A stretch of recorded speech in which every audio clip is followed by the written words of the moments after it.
নমস্কার বন্ধু, আমার চ্যানেলে সকলকে জানাচ্ছি স্বাগতম। আজকের ব্লগটা আরম্ভ করছি এখান থেকে। বাজে এখন সকালে 9টা।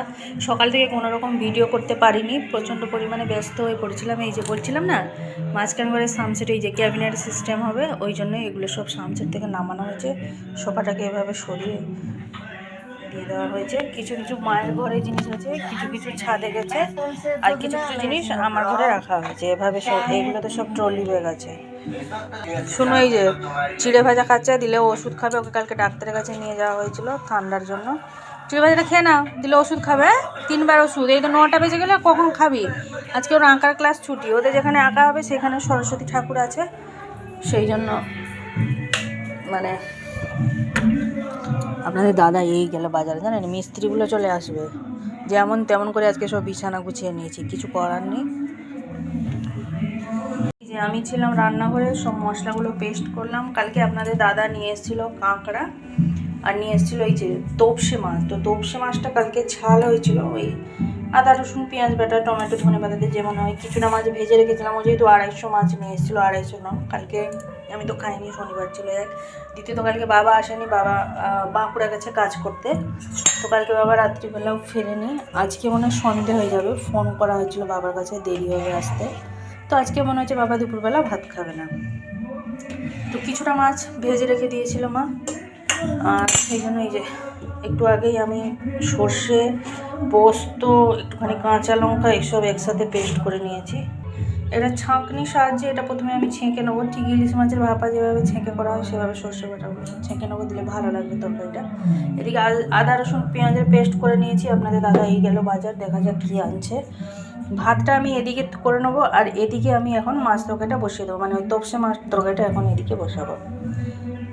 সকালবেলা প্রথমে ভেবেছিলাম চান করে নেবো, কিন্তু চানটা করা হয়নি, যেহেতু শামসগুলো ঝাড়াঝুড়ির ব্যাপার ছিল, আবার সিদ্ধগুলো ময়লা হবে, সেই জন্য হয়নি।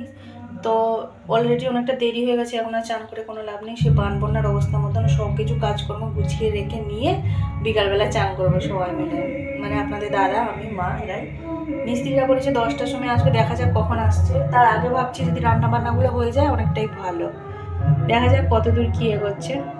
চলুন তাহলে প্রথমে এদিকে তপসে মাছের ঝালটা রান্না করে নিই। আজকে কালকে হয়েছে আদা রসুন পেঁয়াজ বাটা দিয়ে, আজকে করবো আমি সর্ষে পোস্ত দিয়ে। সর্ষে বাটাটা মনে হয় বুঝতে পারিনি, এখানে অনেকখানি বেটে নিয়েছি, যতটা দরকার ছিল ততটাই নিয়েছি। বাকিগুলো রেখে দেবো ফ্রিজের মধ্যে। এই যে এদিকে হয়ে গেছে তপসে মাছটা সর্ষে বাটা দিয়ে করে নিলাম। এখন এই যে চিকেনের জন্য আলু ভাজবো। এই যে এদিকে ভাতটা হয়ে গেছে, আলুটা ভাজা হয়ে গেছে, নামিয়ে নিলাম ভাতটা। এদিকে আপনাদের দাদা চলে এসেছে চিকেন নিয়ে। মা চিকেনটা এখানে ধুয়ে দিল। অনেকখানি বাজার নিয়ে এসছে, পুরো উদয়নারায়ণপুর তুলে নিয়ে পালিয়ে এসছে। এই যে পেঁয়াজ নিয়ে এসছে। এই যে এদিকে সোমবারে বাজার জন্য, মানে সোমবারে যেসব রান্না বান্না হবে নিয়ে এসছে এখানে। এই যে করলা ভাজা হবে, আজকে পাঁপড় ভাজা হবে। ওখানে এনেছে আমলকি, কাঁচা টমেটো, লঙ্কা, আম, ডাঁটা। এটাতে হচ্ছে এঁচড়ে নিয়ে এসছে, এটা মাশরুম। এগুলো চলুন ফ্রিজের মধ্যে রেখে দিই, চিকেনটা রান্না করি।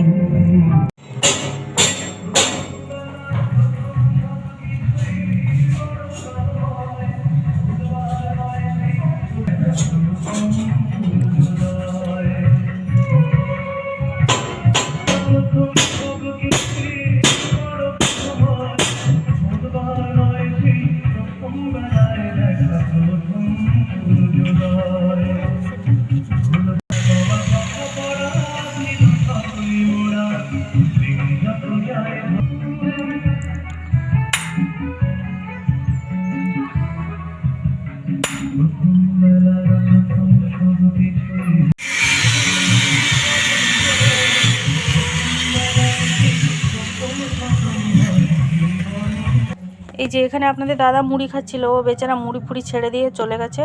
গ্রিলটা একটুখানি সরানো হচ্ছে, যেহেতু আমাদের তো ওই মানে স্লাইডিং সিস্টেম হবে জানলাটা, তো গ্রিলটা অনেকটাই পেছনে চলে এসছে, নাহলে সব জানলাগুলো ঠিক আছে।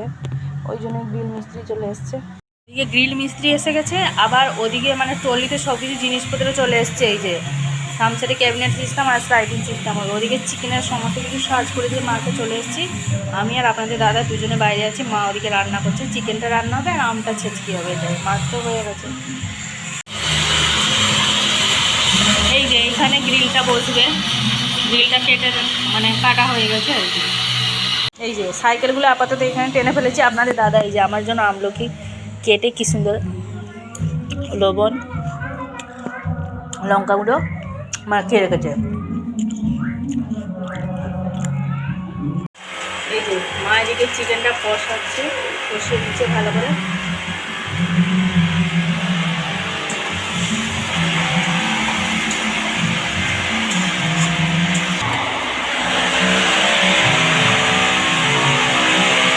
এদিকে আমাদের কেবিল অপারেটরও এসে গেছে, কারণ যেহেতু এখান থেকে নেওয়া হয়েছিল তো ওই জন্য আমি প্রথমেই বারণ করেছিলাম এই দিক থেকে তারটা নিতে।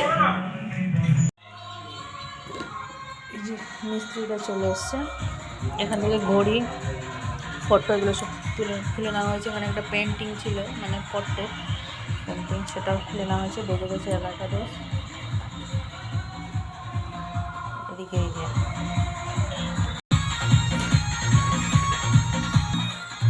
এই যে এটা হচ্ছে আমাদের সানসেটে বসবে, ওগুলো সব জানালার, এগুলো এটা হচ্ছে সানসেটের।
এই যে বসে গেলেন সব জানালা আমাদের, এবার সানসেট।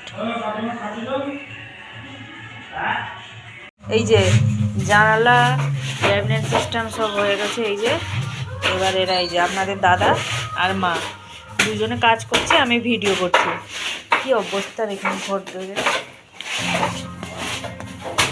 সব এখন ঝাড় দেবো, ঝাড় দিয়ে মুছবো, মুছে সব পরিষ্কার করবো। বেজে গেছে এখন পুরো 1:50।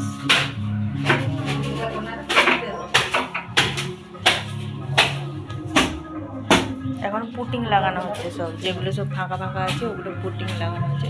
খুব সুন্দর লাগছে ঘরে, কিন্তু এই যে ঘর সুন্দর করতে গিয়ে অসুন্দর হয়ে গেছে আর কি। এই যে বাজে এখন 3:05, মোছামুছি সব কিছু হয়ে গেছে। সোফাটা এই যে এদিকটা করে রেখে দিলাম। টানাটানির মধ্যে কেমন দাগ হয়ে গেলো, এখানে ঘরটা পরিষ্কার করে ঘরগুলো সব মুছে নিয়েছে। এই বারান্দা থেকে এই বারান্দা সমান লাইনে, সংসার গোছানো হয়নি, কালকে গোছাবো। আর এদিকে বাসন কুসন মাঝামাঝি করে রাখলাম, বালতি ফালতি ধুয়ে দেবে। কলটা খোলাই আছে, জল এলে সমস্ত কিছু জল ভরে রাখা হবে বলে ওই জন্য আর কি।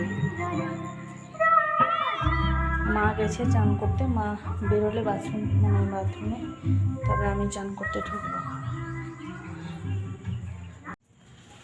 এই যে বেজে গেছে 3:30, মা আর আমার দুজনের চান হয়ে গেছে। মা একেবারে চান করে সন্ধে দিয়ে নিল। এই যে এখন লজেন্স করবো, দুজন দেড় পরে আর লজেন্সগুলো করবো। মা কেমন লাগছে আজকে?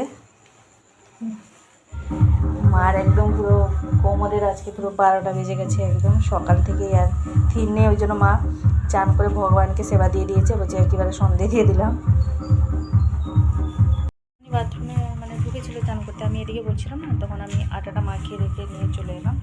আমারও চান হয়ে গেছে, একটুখানি রেডি হয়ে গেছি, তখন বসবো। এবার লজেন্সগুলো করে মা ওদিকে কড়াই করবে, আমি এদিকে লজেন্সগুলো করে নেবো। আর শুনু আপনাদের দাদা দুজনে মিলে ঘুমাচ্ছে। আপনাদের দাদা আমাদেরকে বললো আমি সবাই টেনে টুনে সব ঠিক করে দেবো, গুছিয়ে দেবো, করে দেবো, ঘুমিয়ে পড়েছে। আমরা দুজনেই যা করার করেছি। তাই ও তো বেচারা রেস্ট পায় না, বাড়িতে আছে ছুটিতে। দেখতে দেখতে তো 2 দিন হয়ে গেল, আর কালকে একটা দিন ছুটি, আবার মঙ্গলবার সে ডিউটি চলে যাবে। আর মার আমার এগুলো হচ্ছে নিত্যদিনের কাজ, সেই জন্য আমাদের কিছু মনে হয় না। আমাদের কাজ করলেও, সারাদিন কাজ করলেও মনে হয় না যে শরীরের মধ্যে একটা ক্লান্তিভাব এসছে, কারণ আমাদের সারা জীবন ওই ছুটোছুটির মধ্যেই চলে যায়, ওই জন্য কিছু মনে হয় না আমাদের। বেজে গেছে সন্ধ্যে 5:30। ওদিকে সমস্ত কাজ কমপ্লিট হয়ে গেছে, সবাইকে চা দিয়ে দিলাম। সোনু ঘুমিয়ে পড়েছিল দুপুরে, জাস্ট একটু আগেই উঠলো। উঠে এই যে টিভি দেখতে বসেছে। আমাদের অপারেটারও এসেছিলো, লাইনটা করলাম না, সকালবেলা খুলে রেখে দিয়ে গেছিলো, আবার ঠিক করে দিয়ে গেছে। আমি চলে এসেছি রান্নাঘরে, রুটিটা করবো বলে ভালো লাগছে না, শুধু হাইয়ের উপরে হাই, বিরক্ত লাগছে। আর সারাদিন মানে এতটাই জার্নি হয়েছে, শরীরের মধ্যে কোনো রকম আর এনার্জি নেই। মানে ইচ্ছা হচ্ছে যেন বিছানা একটুখানি ধরতে পারলে যেন বাঁচি, এভাবে মানে মনে হচ্ছে যে এখনই গিয়ে যেন শুয়ে পড়ি। শুয়ে পড়লে তো হবে না, সংসারের কাজ আছে। বাবা মনে আজকেও আসতে পারবে না, ফোন করে জিজ্ঞেস করা হচ্ছিলো ওই 9টা নাগাদ নাকি গাড়ি ছাড়বে, জানি না 9টা 10টা করে গাড়ি ছাড়বে, ভোর ভোর গিয়ে এসে পৌঁছায় আর কি। চলুন তাহলে রুটিটা করি। তো আজকে আর ভিডিওটা বেশি বড় করছি না, আজকে আমার ব্লগটা এই পর্যন্তই। আবার দেখা হচ্ছে আপনাদের সাথে আগামীকাল আরেকটা নতুন ব্লগ। সবাই ভালো থাকবেন, সুস্থ থাকবেন। ভিডিওটি ভালো লাগলে লাইক দেবেন। নমস্কার।